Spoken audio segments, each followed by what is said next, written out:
Halo, berjumpa lagi dengan Rapid Gas. Kali ini sedikit update tentang motor project yang sedang kami kerjakan. Di sini udah ada motor project yang pernah kami beritahukan di channel sebelumnya, di video sebelumnya, mohon maaf. Itu Bajaj Pulsar 220F.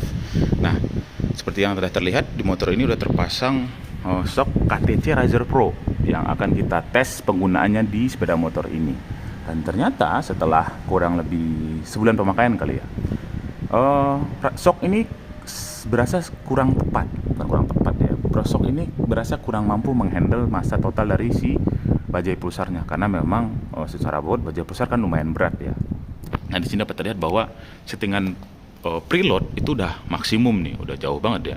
Tetapi yang dirasakan adalah pada saat si motor ini dipakai boncengan berdua, ternyata shock belakangnya itu masih tetap ambles gitu loh. Nah, di sini tim Rapid Gas akan mencoba sedikit mengkulik shocknya sendiri, yaitu dengan menukar shock menggunakan spring yang lebih kaku, yang lebih keras, yang lebih stiff.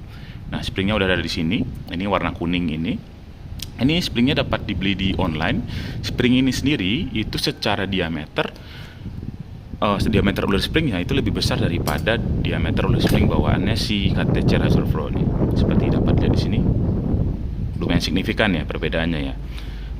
Sebelumnya sudah kami ukur si diameter si spring KTC Razor Pro ini sekitar 5,5 sampai 6 mili.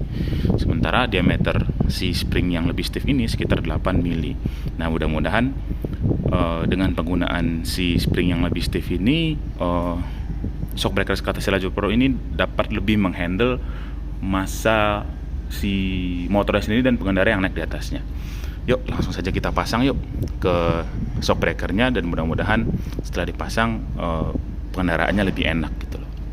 Oke, mungkin nggak bisa kami videoin semua ya, karena saya hanya megang handphone ini sendiri, dan ini di parkiran basement di apartemen markasnya Rapid Gas. Ada mobil dulu lewat tuh. Yaudah, kita langsung aja bongkar yuk. Oke, shock breakernya udah dibongkar tuh, udah copot dari motornya. Sekarang udah ditaruh di bawah. Nah, dijejerkan dulu nih. Ini kan KTC Razor Pro nya nih. Nah, kita membeli spring yang kurang lebih panjangnya sama dengan spasi spring di KTC Razor Pro nya. Bisa dilihat kan? Nah, ini kurang lebih sama nih panjangnya untuk masuk ke posisi spring yang di sini gitu. Jadi ntar instalasinya nggak terlalu repot lah. Baik, mungkin akan langsung kita bongkar. Stay tune ya guys. Oke, nah ini komparasi springnya. Dapat dilihat bahwa spring yang lebih stiff ini yang kuning itu sedikit lebih panjang, dan yang lebih soft itu sedikit lebih pendek. Ya, sekitar mungkin 1 cm kali bedanya. Saya nggak bawa garis juga nih. Nah, ini adalah tabung shock absorbernya sendiri. Udah kita lepas. Ini penguncinya yang di bawah. Oke, ini pengunci yang di bawah sini. Terus springnya kan ada di antara spasi ini nih, untuk menahankan pergerakan si naik turun dari shock breaker sendiri. Nah, dari spring ini dapat kita lihat nih. Ini sorry, ini ada yang manasin motor ya. Ntar kita pause dulu lah kalau gitu. Oke, kita lanjut. Sorry, basic yang tadi. Nah, dari spring yang ini dapat kita lihat bahwa secara diameter perbedaannya cukup signifikan ya, antara spring bawaan KTC ini dengan spring yang lebih stiff ini. Secara diameter maksudnya, ini jauh lebih besar sih. Nah, secara tipe spring sebenarnya agak hampir mirip sih. Ini sama-sama progressive spring. Cuman untuk yang lebih keras ini, per progresifnya itu lebih rapat, lebih banyak porsinya daripada yang punya KTC. Harusnya sih ini secara pemakaian akan lebih lembut kali ya. Tapi ya nanti aja yang kita review, mungkin harus kita coba dulu. Tapi overall seperti itu. Dapat kita lihat bahwa ada perbedaan panjang, perbedaan diameter, dan sedikit perbedaan desain dari si suspensi, dari si spring ini sendiri. Oke, kita pasang dulu ke shock breakernya. Sebentar di pause dulu. Oke, sudah terpasang. Seperti itu tampilannya.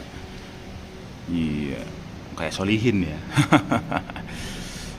Ternyata ada beberapa perbedaan antara spring KTC ini dengan spring yang baru dibeli ini. Terutama diameter dalamnya. Ternyata diameter dalam KTC ini lebih besar ya. Jadi dudukannya harus sedikit diedit. Tetapi overall masih, mudah-mudahan masih bisa dipakai ya. Akan kita coba dulu sejauh ini sih nemplok dengan baik dan benar sih menurut saya ya. Cuman entahlah ini. Mudah-mudahan bisa berfungsi sebagaimana mestinya. Ini juga udah kekancing dengan baik dan benar. Ini settingan rebound berada dalam posisi yang paling soft untuk saat ini. Ini juga settingan preloadnya cuma sedikit saja karena spring rate ini cukup kaku, dan mudah-mudahan bisa menghandle total berat dari kendaraan dan penumpang yang akan naik. Ya, kita pasang sebelahnya dulu ya. Oke, setelah terpasang bisa dilihat per kuningnya. Sip. Nah, tapi ini masih dalam tahap uji coba sih. Kalau misalnya spring ini pun tidak cocok, dalam artian terlalu keras, mungkin akan ditukar lagi dengan spring lain yang lebih mumpuni kali. Mungkin kita akan turunin spring rate-nya. Nah, kita terpasang dua-duanya. Setelan preloadnya emang kecil, rendah begitu aja, nggak terlalu jauh ke bawah karena segini aja udah cukup keras gitu loh. Bukan keras sih, udah cukup nahan springnya, jadi nggak perlu tinggi-tinggi lah setelan preloadnya. Ini springnya yang bawaan asli KTC. Mungkin kalau dikomparasi nih dengan dengan yang dipasang sekarang, panjangnya kurang lebih sama, mungkin ya setengah mili lebih pendek, tapi no issue. Tetapi panjangnya kurang lebih sama dengan, ya mungkin ada setengah mili perbedaan lah, tetapi dengan stiffness dari spring yang cukup jauh berbeda gitu. Kalau kita pakai yang ini, setelan preload harus sampai segini, harus sampai jauh ke bawah. Kalau pakai yang bawaan KTC, kalau yang pakai bawaan yang custom ini, yang baru dibeli ini, tidak perlu terlalu jauh ke bawah. Tetapi ada isu sih sebenarnya. Di bawah ini, cantolan ini tidak terlalu duduk sebenarnya, tidak terlalu nyantol ke cantolan yang di bawah, tidak terlalu nyantol ke groove yang di bawah gitu loh. Jadi mungkin akan dicoba sebulan dulu ya gimana performanya. Kalau misalnya mengkhawatirkan, kemungkinan besar akan nyari spring lain lagi yang lebih cocok dengan kondisi motornya, karena kan takutnya juga berbahaya ya kalau kita paksakan memakai sesuatu yang memang tidak duduk dengan setelan, tidak cocok dengan desain si alatnya, si spare partnya sendiri. Oke. Overall mungkin begitu dulu dari saat ini dari kami. Nanti akan terus diupdate mengenai project-project yang dilaksanakan di sepeda motor ini, update-annya bagaimana. Sekian dulu dari kami, sampai jumpa di video selanjutnya. Terima kasih.